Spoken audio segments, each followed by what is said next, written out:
Viral kemarin ya Bu ya? Viral ya semacam ya. Kalau videonya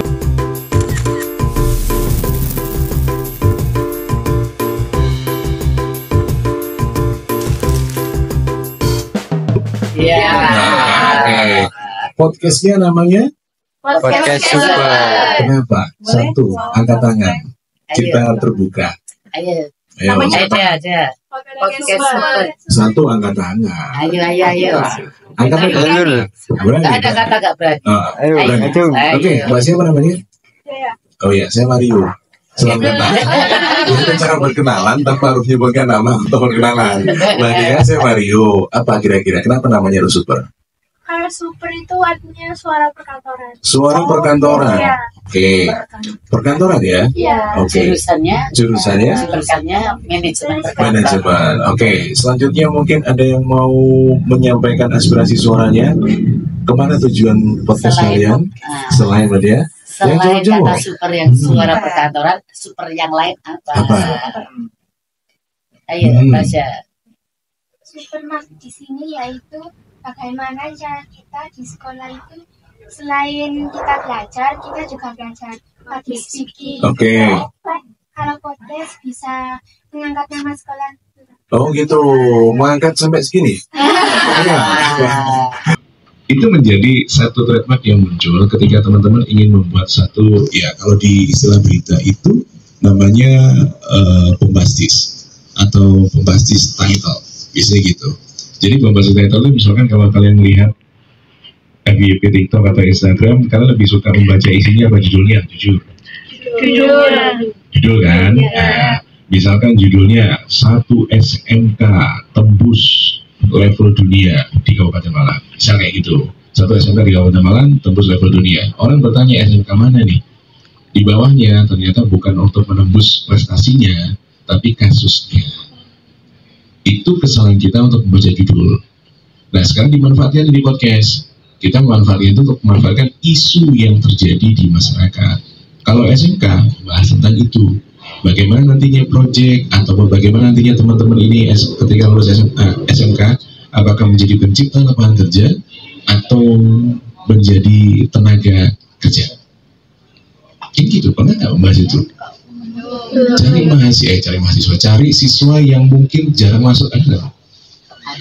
Nah, jarang masuk, kenapa tuh dibongkar di podcast? Bagi saya, ketika ada seseorang yang dengan podcast atau menjadi narasumber, dia bisa mendapatkan atau menceritakan banyak hal tentang dirinya atau permasalahan yang dihadapi. Dan itu yang menjadi besarnya. Ditambah dengan kata-kata hari ini. Pakai opening nggak? Iya, pakai. Kita nggak pernah pakai bro. Kita gimmick ya. Kenapa gimmick? Karena gimmick menjadi pembeda daripada yang lain.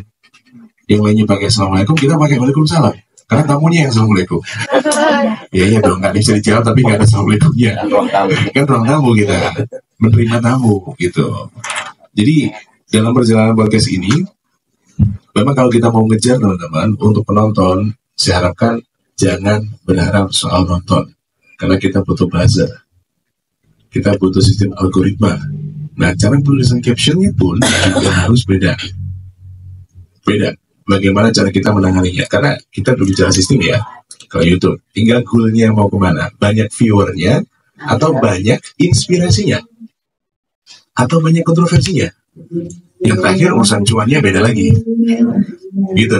Oke? Demikian dari saya, mohon maaf kalau panjang ya. Oke, kalau mungkin tadi dari Mas Mario, kebetulan Mas Mario ini adalah partner di podcast Ruang Tamu. Kemarin mungkin saya sempat ke sana Ibu ya. Sempat ada beberapa hal yang mungkin sempat saya sampaikan ke teman-teman semuanya. Jadi memang kalau tadi Mas Mario bicara soal algoritma dan sebagainya, itu memang benar teman-teman ya. Jadi kalau mau bikin podcast itu sebetulnya ketujuan kita mau kemana gitu.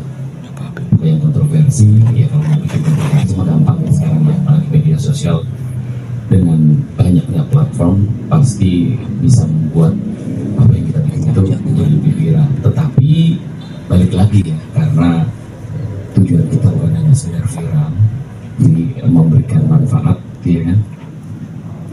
Itu yang perlu jadi garis bahwa ya masalah nanti bakal viral atau tidak, intinya sih selama kita masih bisa berkarya aja, mau viral atau tidak. Karena pada dasarnya di tengah media sosial yang begitu banyak, itu ibarat kata kita memancing di lautan.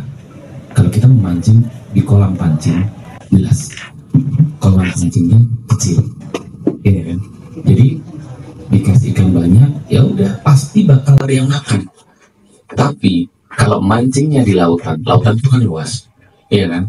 Semakin banyak kita bikin karya, semakin banyak kita mentar pancing. Salah satu pancing kita pasti akan makan. Nah itu yang dinamakan algoritma juga gitu. Jadi